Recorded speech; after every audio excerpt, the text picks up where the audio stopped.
Hey guys, welcome back to Gaia Intuitive.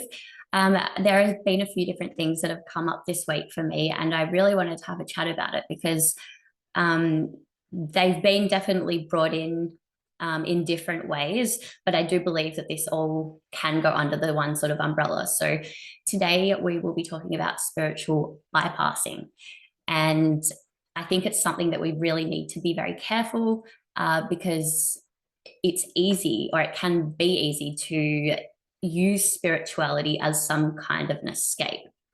Now, spiritual bypassing is really a tactic that we can use to build a false sense of security, which gives us a way out of doing the inner work, avoiding healing those wounds and unresolved traumas. Some of these tactics can include things like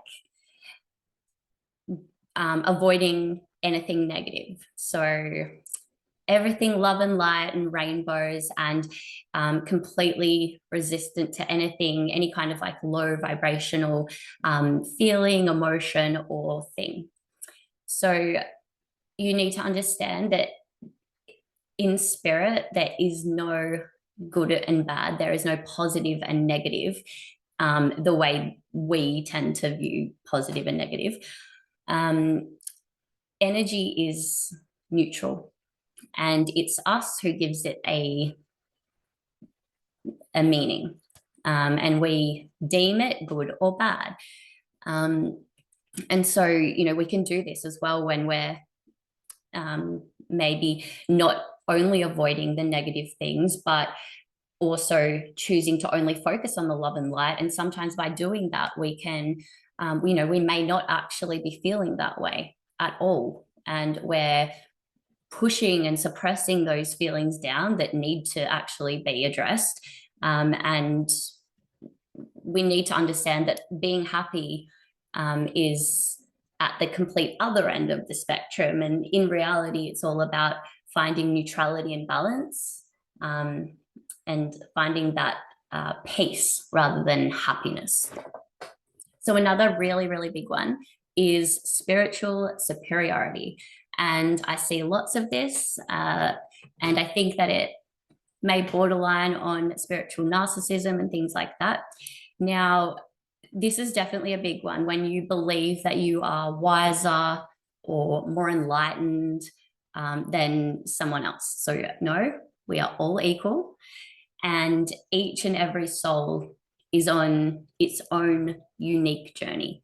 There is no right or wrong, and there is no one or being either. So there is no entity or anything like that in a higher dimension that is above you.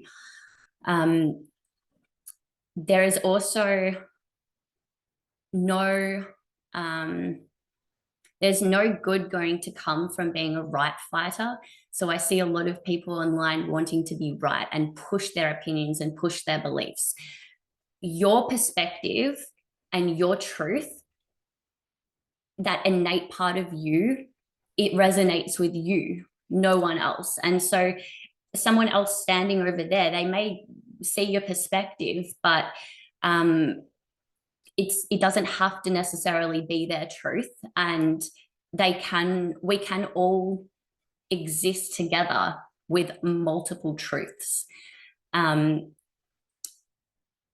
When we think we know everything, we become very fixed, we dig our heels in. It actually inhibits our ability to grow and expand further. So yeah, just, watching those things about whether we are online and we're trying to be right when we're speaking with someone, or are we trying to communicate, connect, and compassionately co-create. So another one is using spirituality as an identity. Now, we are not our beliefs, our opinions, our personalities, and definitely not any of those other external things in our reality, our jobs, our clothes, our friends, our family, etc. None of us are chosen ones. None of us are special in that sense. We're all special, but we're all equally not special. I see a lot of this stuff online, like I'm Crystal, the mushroom fairy from the Pleiades Council of 100. And this kind of crap is just a way for the ego to grasp hold of another identity. So again, I would be staying far away from anyone that is going down those sorts of routes, because it's not going to be very helpful to you. We sometimes also look for a sign outside of ourselves. And I think this can be a form of spiritual bypassing too. So rather than going into our own intuitive knowings, we're very quick to reach out and try to get somebody else to either affirm, confirm, or just get their thoughts and opinions on what's going on with us, where our vibration is at, what past lives have we had, or anything like that. It's, even if this person can deliver you that information, they're only going to get snippets of it, and it's going to be filtered through that channel. So always, you are your own best channel. Another one of the ones that I wanted to talk about, and probably the most important, is this whole like split mentality thing. I think a lot of us are feeling at the moment. It's very hard, I understand, because we become so engrossed in this journey, and we feel like we're always on this like teetering kind of point where we've got one foot trying to stay grounded in this reality and one foot trying to reach out out there. And I understand that we all want to expand and get back to our core innate beingness, but we have to remember that as we are multidimensional beings, we are also here in this third density, and we can't forget that we are in this here and now, right here. And so we can't split ourselves off and cut ourselves off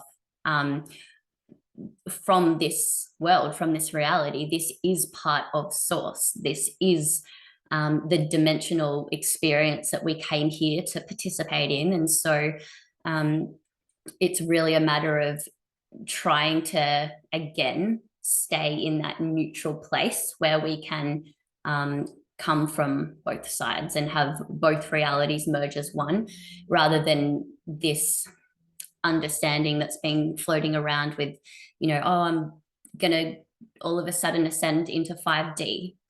No, you're right here, and this is all one reality. There's no, the two merge, they overlap. So everything is one. And to finish this off, I wanted to go into a little story about some monks. And I don't actually know any of the details of the story. I apologize, because I remember when I read it, it was really cool, had lots of little like details. But basically, two monks go off on a enlightenment kind of journey to find themselves, and they both go off into the wilderness and live a very quiet, hermetic kind of lifestyle. And one monk stays there his whole life. For the rest of his life, he's there in isolation, and he has tremendous expansion. The other monk returns back to the city, and he continues his expansion, but in a different way. You see, this monk understands that true power and a true leader will not only go out, obtain that wisdom, but then be able to understand how to bring it back to the people and give that out to them and help others as well. And so I think sometimes we can all feel like we are the monk that's wanting to take ourselves off into the forest or into the isolation forever because it's safe there to an extent. But we didn't come here to be safe. or to play safe. We came here to fix things, and the only way that we can do that is if we participate. So we really need to try to bring ourselves back to the idea of service to others, and how can we help, how can we get away from ourselves again, and our own ego, and start being of service and giving back to others. And I think that's what it really does come down to. So I hope that you enjoyed the little story of the monks and the little chat that I had today. And thank you for watching. We'll see you soon.